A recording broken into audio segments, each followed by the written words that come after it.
మీరు ఎలాంటి బిజినెస్ చేస్తున్నా ఏఐ టూల్స్ ద్వారా మీ బిజినెస్ ని డబుల్ చేసుకోవచ్చు. జస్ట్ 49 రూపీస్కే ఏఐ టూల్. నమస్తే, వెల్కమ్ టు సుమన్ టీవీ. ప్రస్తుతం మనతో పాటు ఉన్నారు family counsellor and public speaker Rajani Ramma గారు. నమస్తే మ్యామ్. నమస్తే నవీన. మ్యామ్, ప్రీవియస్ మీతో ఒక వీడియో చేస్తున్నప్పుడు మీరు ఒక పాయింట్ మాట్లాడారు. పెళ్ళికి ముందు కౌన్సిలింగ్ చాలా ముఖ్యం అన్నారు. మరి ఈ మధ్య కాలంలో చూసుకుంటే పెళ్ళికి ముందు డేటింగ్ అని ఇంకా చాలా డిఫరెంట్ నేమ్స్ ఉన్నాయి.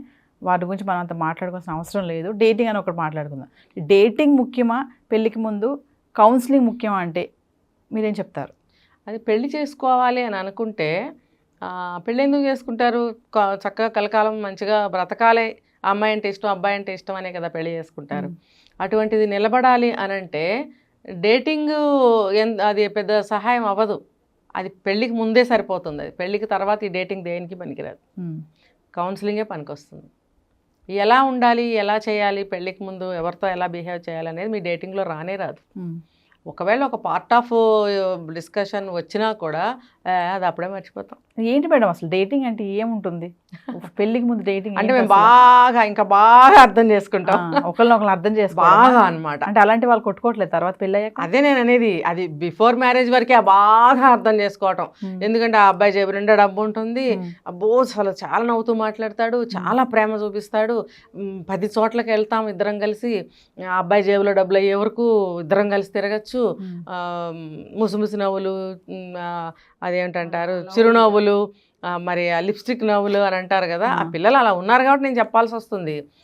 మరి మోజులు అన్నమాట, రకరకాల డ్రెస్సులు వేసుకోవడము, దాన్ని నేను అట్రాక్షన్ అనొచ్చు. తెలుగులో మోజు అని ఎందుకు అంటున్నానంటే ఆ మోజు, దాన్ని అలా అర్థం చేసుకోండి అంతే. ఇంగ్లీష్లో ఎందుకు చెప్పుకోవడం, మనం తెలుగులోనే చెప్పుకుందాం ఏదైనా. ఆ మోజు ఉండటం వల్ల ఇప్పుడు ఆ ఏజ్లో బాగుంటారు, అందరూ బాగుంటారు కాదనట్లా. ఆ ఏజ్లో ఆ మోజు అట్లా ఉంటుంది. ఉన్నప్పుడు కన్ను మిన్ను కానకుండా ఇష్టం వచ్చినట్టు బిహేవ్ చేస్తే మాత్రం లైఫ్ ఏమి ఉండదు. ఇప్పుడు వీళ్ళు కూడా అంతే, డేటింగ్ అంటే అంతే. ఇప్పుడు మనం కొన్నాళ్ళు ఉంటారు, వదిలేస్తారు, చేసుకుందాం మన ఇద్దరికి బాగుంది అని అనుకుంటే పెళ్లి వరకు వెళ్తారు. మరి అలాంటప్పుడు బిఫోర్ మ్యారేజ్ మీరు డేటింగ్లో ఏం మాట్లాడుకోవాలి? సరే మీరు మాట్లాడుకున్నారు, మా అమ్మ స్వభావం ఇది, మా నాన్న స్వభావం ఇది, ఇలాగా అలాగా, మా అమ్మ చాలా మంచిది, ఇలా ఏవో చెప్పుకుంటారు. అది మోజులో ఉన్నారు కదా. ఇవి కూడా చాలా మోజుగా ఉంటాయి, భలే ఉంటాయి. మాకు కావాల్సినంతగా చాలా మంచిదంట, రా నువ్వు ఒకసారి మా ఇంటికి రా మాట్లాడదాం, ఇళ్ళకి కూడా తీసుకొస్తారు, అప్పుడు చాలా బాగుంటారు. కానీ ఆ అమ్మాయి మనసు మూలల్లో నెగిటివిటీ ఉండనే ఉంటుంది. ఎంత తను మంచివాళ్ళు అని చెప్పిన అత్తే కదా. అత్త మంచిది ఏంటి అసలు? ఈ భూమి మీద అత్త మంచిదా? అస్సలు ఈ భూమి మీద 1000% తీసుకుంటే 1000%కి అత్తలు అసలు మంచివాళ్ళు కానే కారని అభిప్రాయం. కానీ పాపం మంచి అత్తలు కూడా బలైపోతున్నారు అందులో, చెడ్డవాళ్ళేమో బతికిపోతున్నారు. ఎందుకంటే ఎటు చెడ్డ వాళ్ళకి కదా, మంచివాళ్ళు పాపం బలైపోతున్నారు. ఇలాగా నెగిటివిటీ ఉంటుంది. పాపం మా అబ్బాయి ఎంత ఇదిగా పరిచయం చేశాడని చెప్పి ఈ తల్లిగారు ఏం చేస్తుంది, మంచిగా ఇన్వైట్ చేసి చక్కగా, అంటే నేను చెప్పే విత్తనం పెట్టాలి, ప్రేమ అనే విత్తనం ఆ రోజే పెట్టుకుని నాకు కాబోయే కోడలు అని చెప్పి మంచిగా ఆహ్వానించడం, మంచిగా మాట్లాడటం, ముద్దుగా చుట్టడం, ఏదైనా తినమ్మా తాగమ్మా అనటము, వీలైతే పెళ్ళికి ముందు ఏదైనా డ్రెస్సులు కొని పెట్టడం, ఏదైనా గిఫ్ట్లు కొని పెట్టడం, అప్పుడప్పుడు ఫోన్ చేయమ్మా అనటం, తను చేయకపోయినా కొడుకు కోసం ఫోన్ చేసేప్పుడు పలకరించడం అనేది పాపం పిచ్చి తల్లి చేస్తుంది, ఒక మంచి తల్లి. చేసినప్పుడు కూడా అబ్బో నన్ను తెక్కాక పడుతుందే అని అబ్బాయితో చెప్పదు, తన ఫ్రెండ్స్తో చెప్పుద్ది. అబ్బో తీసుకెళ్ళి ఒకసారి ఇంకా తెగ కాకా పడుతుంది ఆవిడ అని చెప్తుంది అనమాట. అలా ఆ అమ్మాయికి నెగిటివిటీ ఉండనే ఉంటుంది. కాబట్టి మీరు బిఫోర్ మ్యారేజ్ ఎంత డేటింగ్ చేసినా, ఇంటికి తీసుకొచ్చి ఎంత పరిచయాలు చేసినా, ఆ మనసు మూలల్లో ఇటువంటి భావాలు ఉండనే ఉంటాయి. కాబట్టి కౌన్సిలింగ్ అనేది చాలా ఇంపార్టెంట్. కౌన్సిలింగ్ అనేది మ్యారిటల్ లైఫ్ ఎలా ఉంటుందో తెలియజేస్తారు. ఇప్పుడు మీరు డేటింగ్ అంటే బిఫోర్ మ్యారేజ్ ఎలా ఉండాలి, ఎలా అంతవరకే. తాళి పడే వరకు, అంటే ఆ తెర పడే వరకు ఒకలా ఉంటుంది. ఆ తెర మళ్ళీ పెళ్ళికి తెర తీసినప్పుడు లైఫ్ ఇంకోలా ఉంటుంది. ఇది కూడా మనం మాట్లాడుకున్నాం. అంటే కౌన్సిలింగ్ అంటే మేడం మామూలుగా ఎవరైనా కొట్టుకున్నా, విడిపోవాల్సిన పరిస్థితి వచ్చినప్పుడు, ఇంకా బాగా ఇద్దరికి మనస్పర్ధలు వచ్చినప్పుడు కదా కౌన్సిలింగ్కి వెళ్ళేది. పెళ్ళికి ముందు కౌన్సిలింగ్ దేనికి ఏం ఉపయోగం మేడం? మరి పెళ్ళయ్యాక జరిగేది అదే కదా, కొట్టుకోవటమే కదా. చట్టపట్ట కొట్టేసుకుని ముఖాలు పగిలిపోయి, సామాన్లు పగిలిపోయి, అప్పటికప్పుడు వెళ్ళిపోయి అమ్మాయి కూడా పోలీస్ స్టేషన్లో కంప్లైంట్లు ఇవ్వట్లేదా? మరి ఈ గొడవలు రాకూడదనే కదా కౌన్సిలింగ్. అసలు గొడవలు వస్తే ఏం చేయాలి? గొడవలు వస్తాయి, నీకు ఇష్టమైన పెళ్లి చేసుకోవటం అనేదే కౌన్సిలింగ్లో చెప్పే విషయాలు ఉంటాయి అన్నమాట. ఇప్పుడు 80 ఏళ్ళు 90 ఏళ్ళు వచ్చిన వాళ్ళు కూడా గొడవలు ఉన్నాయి కదండి ఇంట్లో. దేనికి ఉన్నాయి? సంసారం గురించే. ఇంట్లో డబ్బు కొరత ఉంటుంది.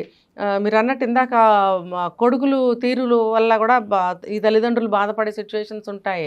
మరి రకరకాల సమస్యలు ఇక్కడ ఉన్నప్పుడు వాళ్ళిద్దరి మధ్యన వాగ్వివాదాలు వస్తాయి అప్పుడప్పుడు. కూర్చుని పిచ్చాపాటి మంచి చెడ్డ ఆ వయసులో మాట్లాడుకోవాలి. మాట్లాడుకుంటున్నారు అనుకుందాము. అదిగో నీ పెంపకం వల్ల నీ కొడుకు అలా తయారాడని భర్త అంటాడు. అది 90 అవనివ్వండి 80 అవనివ్వండి. అప్పుడు దానికి ఏం చేస్తున్నారు? బాధపడుతుంది, కళ్ళనీళ్ళు గారుస్తుంది. తను ఏదో డిఫైన్ చేసుకోవాలని నేనెందుకు పాడు చేశాను, మీరు మాత్రం తక్కువ చేశారా అనో, లేకపోతే వాడు ఎదిగల అయితే నేనేం చేయను, ఏదో సమ్ ఆర్గ్యుమెంట్ జరుగుతుంది. అప్పుడు అండర్స్టే కదా. అదే నేను చెప్పేది. ఆ వయసులో కూడా భార్యలు ఇళ్లలోంచి గెంటుతున్నారు. మరి అలాంటప్పుడు ఈ పిల్లకాకులు కొట్టుకోవా? కొట్టుకుంటే ఖచ్చితంగా గూట్లో ఏముండవు, ఎగిరిపోతాయి, చెరొక వైపు ఎగిరిపోతాయి. ఎంతమంది కపుల్స్ మేడం పెళ్లికి ముందు కౌన్సిలింగ్ వెళ్తున్నారంటే ఏం చెప్తారు? అంటే మీ దగ్గరికి వచ్చిన సందర్భాలు ఏమైనా ఉన్నాయా? నా దగ్గరికి ఒకటే వచ్చాయి, ఎక్కువ రారండి. రారు, పిలిచినా రారు. ఎందుకంటే మేము చాలా బాగా అర్థం చేసుకున్నాం అంది ఒక అమ్మాయి, వచ్చిన అమ్మాయి. అవునా, ఇంకా నాకు షట్ చేసుకుని ఊరుకున్నాను. మరి తర్వాత వాళ్ళ పరిస్థితి ఏంటో మనకు తెలియదు. అంటే అలా అనేవాళ్ళు ఉన్నారు. మేము చాలా బాగా అర్థం చేసుకున్నాం, చాలా బాగా మా లైఫ్ బాగుంటుంది, బాగానే ఉన్నాము అని అంటున్నారు. అంటే వాళ్ళు ఎలా బాగుంటారంటే మొత్తం అంతా అబ్బాయి పనిచేస్తూ ఉంటే గానుగెద్దులాగా నోరిప్పకుండా బాగుంటారు. వాళ్ళు ఏం చేయరు. నిన్నే చూసా, మీరు ప్రతిదానికి ఇలా అంటున్నారు మేడం అని అనుకోవచ్చు. బయటే ఉన్నాయి కదా మేడం, చాలా మన చుట్టే ఉన్నాయండి. ఒక అమ్మాయి బాగా లావుగా ఉంది, ఫోన్ పట్టుకుని ఇలా మాట్లాడుతూ రెక్లెస్గా నడుస్తుంది.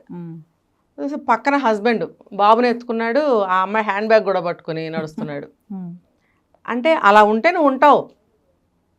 అంటే నేను 9 నెలలు మోసాను, కన్నాను కాబట్టి ఇంకా జీవితం అంతా నువ్వు నన్ను, నా సమస్యల్ని, నాకున్నాయని నువ్వు మొయ్యాలి. అంటే తప్పండి ఇది. ఇప్పుడు నువ్వు మోసి కన్నంత మాత్రాన ఇటువంటి స్టేట్మెంట్లు, ఇటువంటి అభిప్రాయాలు ఉండకూడదు. మరి నీ గొప్పతనం, నీ పవిత్రత పోవట్లేదా? అంటే నీకు నువ్వు ఒక మిషన్ అని చెప్పుకుంటున్నావా? ఇప్పుడు నువ్వు మోసాను కన్నానని నువ్వు ఒక మిషన్ లాగా నేను యూజ్ అయ్యానని నువ్వే చెప్పుకుంటున్నావా? తప్పు కదా. ఇంకొకటి చెప్తా, నిన్న ఏదో ఒక సినిమాలో డైలాగ్, ఏంటి గొప్ప కంటే 9 నెలలు మొయ్యటం పెద్ద గొప్ప, జీవితం అంతా మా మీదే పడేస్తున్నారుగా, మేమేగా మోస్తున్నాము, మీ గొప్ప ఏంటి అన్నాడు. అంటే ఇటు నువ్వు నీ పరువే తీసుకున్నావు, అటు వాళ్ళు నీ పరువే తీశారుగా. అది ఎలా ఉంది మీరే చెప్పండి. ఇది సమాధానం నేను ఎందుకు చెప్పాలి? ఇది వదిలేస్తున్నా అంతే. అది ఇప్పుడు ఒక పవిత్రమైన ఒక జీవితం కానీ, ఒక సంసారం కానీ, ఒక ఏదైనా తీసుకోండి, దాన్ని మనమే తీసేసుకుంటున్నాం. అంటే నీకు అక్కడితో అయిపోయిందా? ఓకే, భర్త పెంచుకుంటాడమ్మా కర్మానికి. పాపం అతను కూడా అనుకుంటాడు, నా భార్య 9 ఇప్పుడు డెలివరీస్ అప్పుడు నుంచోబెడుతున్నారు కదా అక్కడ, అది చూసి ఇంకా బాధపడుతున్నారు అబ్బాయిలు. బాధపడి ఏం చేస్తున్నారంటే చాలా కష్టపడ్డారు పాపం నా భార్యలు. నిజమే, కష్టమే, అది మరో జన్మ కాదని నేను అనట్లేదు. కానీ పాత కాలంలో నార్మల్ డెలివరీస్కి ఇప్పుడు నార్మల్ డెలివరీస్కి తేడా చూడండి, తెలుసుకోండి. పోనీ ఎక్కడైనా ఇంజెక్షన్స్ ఇస్తున్నారు, డైలిటేషన్ ఈజీగా అవ్వడానికి ప్రాసెస్లు ఉంటాయి, ఇంజెక్షన్స్ ఇస్తారు. అప్పట్లో తెల్లవార్లు పెయిన్స్ పడి ఒక్కొక్కరు 2 రోజులు పెయిన్స్ పడి కనేవారు. ఇప్పుడు ఏమీ లేదు, తొందరగా ఒక 2-3 అవర్స్లో, ఒక్కొక్కరికి 1 అవర్లోనే డెలివరీ అయిపోతుంది. ఎందుకంటే ఆ మెడిసిన్ అటువంటిది అన్నమాట. మరి అలాంటప్పుడు దీన్ని నేను ఇంకా ఏం ఎక్కువగా నేను విమర్శించను. ఇలా జరుగుతుంది ఇప్పుడు, అప్పుడు అలా జరుగుతుంది. కష్టం ఎప్పుడు ఎక్కువ ఉంది చూడండి కదా. అది న్యాచురల్ సిస్టంలో రోజులు కష్టపడి ఎటువంటి మందులు, ఎటువంటి సౌకర్యాలు లేని రోజుల్లో 10 నెలలు వచ్చినా డెలివరీ అవ్వనోళ్ళు ఉండేవారు. 10 నెలలు మోసి అనే సందర్భాలు కూడా మాటలు మనం విన్నాం. 9 కాదు 10 నెలలు కూడా మోసిన వాళ్ళు ఉన్నారు. ఒక చిన్న వస్తువుని పట్టుకుని 2 నిమిషాలు నుంచొని లేకపోతే మోసి తిరగలేమే, 9-10 నెలలు అంత బరువును కడుపులో పెట్టుకుని శరీర బాధలు భరిస్తూ అలా ఉండేవారు. సరే, ఆ రోజుల్లో చాలా కష్టము, మరో జన్మ అని అనేవారు. ఇప్పుడు అన్ని విధాలా కూడా చాలా తేలిక చేశారు. ఇంకా శరీర బాధలు అవి తప్పవు మనకి, ఒక సృష్టి ధర్మం అది. కానీ డెలివరీస్ కూడా చాలా ఈజీ చేస్తున్నారు. అలాంటప్పుడు పాతకాలంలో ఉన్న పవిత్రతని మీరు ఇంకా ముందుకు తీసుకెళ్ళాలి. స్త్రీ జన్మ అప్పుడు ఇప్పుడు ఎప్పుడు ఒకటే. ఈ పవిత్రత, ఈ గొప్పదనం ఇది అని మీరు ముందుకు తీసుకెళ్ళాలి. కానీ నేను మోసాను కన్నాను నా పని అయిపోయింది నువ్వే చూసుకో అని అంటే నువ్వు మిషన్ లాగా వాడబడ్డావని నువ్వే చెప్పుకుంటున్నావు. నిన్ను మిషన్ లాగా చూసినట్టుగా అతను కూడా బిహేవ్ చేయవలసి వస్తుంది తర్వాత. నిజమే కదా, తను మోసింది కంది అని చెప్పి ఆ బరువు అంతా తనే మోసుకుంటూ ఉద్యోగం సరిగ్గా చేసుకోలేక అక్కడ కూడా వస్తాయి రిమార్క్స్. ఎప్పుడు ఇల్లు ఇల్లు ఇల్లు అని తిరుగుతూ ఉంటే అక్కడ కూడా రిమార్క్ వస్తుంది, ఆఫీస్లో కూడా వస్తుందా? అది అన్ని ప్రైవేట్ జాబ్స్ ఇప్పుడు ఈ రోజుల్లో. తుమ్మితే ఊడిపోయే ముక్కులు లాంటి ఉద్యోగాలు. అతను ఎంత కష్టపడాలి? అలాంటి మాటలు ఎప్పుడు మాట్లాడకూడదండి. ఇలాంటివన్నీ వస్తున్నాయి కాబట్టి ఇవన్నీ ఉంటాయి. నువ్వు ఇలా మాట్లాడకూడదు. నీ పవిత్రతని, పెళ్లి పవిత్రతని, కుటుంబ పవిత్రతని, దేశ పవిత్రతని ముందుకు తీసుకెళ్లాల్సిన పాత్ర నీది కూడా ఎంతో అంతో ఉంటుంది. కాబట్టి నువ్వు కౌన్సిలింగ్ తీసుకుంటే ఇవన్నీ రావు. సో పెళ్ళికి ముందు డేటింగ్కి ఎంత ఇంపార్టెంట్ ప్రయారిటీ ఇస్తున్నారో పెళ్ళికి ముందు కౌన్సిలింగ్ కూడా వెళ్ళడం అనేది పెద్ద తప్పేం కాదు. ఎందుకంటే ప్రతి సమస్య వస్తుంది. నీకు పెళ్లికి ముందు మొగుడు అందంగా కనపడతాడు, కళ్ళజోడు, jeans, tip top top top. పెళ్ళయ్యాక అలా ఉండడు. పాత లుంగి కట్టుకుంటాడు, చింపిరి జుట్టు వేసుకుంటాడు, బ్రష్ చేయడు, పదైనా మంచం మీద పడుకునే ఉంటాడు, లేదా భార్య అలాగే పడుకుని ఉంటుంది. ఆ మైనస్లు కూడా నువ్వు యాక్సెప్ట్ చేస్తేనే చేసుకో. అతనంటే మనిషి అంటే బొమ్మ కాదు, అతనికి నవరంధ్రాలు ఉంటాయి, రకరకాలు ఉంటాయి. ఇవన్నీ నువ్వు భరిస్తానంటే చేసుకో. ఇప్పుడు ఉన్నట్టు బొమ్మలాగా, పెళ్ళయ్యాక బొమ్మలాగా ఆ అమ్మాయి ఉండదు, ఆ అబ్బాయి మనుషులు. వాళ్ళు జీవన క్రియలు ఎన్నో ఉంటాయి శరీరంలో, అవన్నీ ఉంటాయి. పెళ్ళయ్యాక, పెళ్ళికి ముందు ఇవన్నీ కనపడవు, పెళ్ళయ్యాక కనిపిస్తాయి. అవునా కదా? నువ్వు అతని ముందు బ్రష్ చేయాలి, మరి అక్కడే నువ్వు అన్ని పనులు చేసుకోవాలి, అన్నీ తెలుస్తాయి ఒకళ్ళ గురించి ఒకళ్ళకి అక్కడే అప్పుడే తెలుస్తాయి. పెళ్ళికి ముందు ఏం తెలియదు. చిచి ఇలా ఉంది ఏంటి, చిచి నేను పెళ్ళికి ముందు అలా అనుకున్నాను అని నువ్వు అనుకోకుండా ఉండాలంటే కౌన్సిలింగ్ కావాల్సిందే. అత్తగారు ఉంటుంది, మామగారు ఉంటారు, పెళ్ళికి ముందు ఉండరు. వాళ్ళు ఉంటారు, వాళ్ళు వస్తుంటారు, వెళ్తుంటారు. యాక్సెప్ట్ చేయాలి అనేది నువ్వు ఇష్టమైతే యాక్సెప్టెన్సీ ఉంటేనే నువ్వు పెళ్లి చేసుకో అని చెప్పేదే కౌన్సిలింగ్.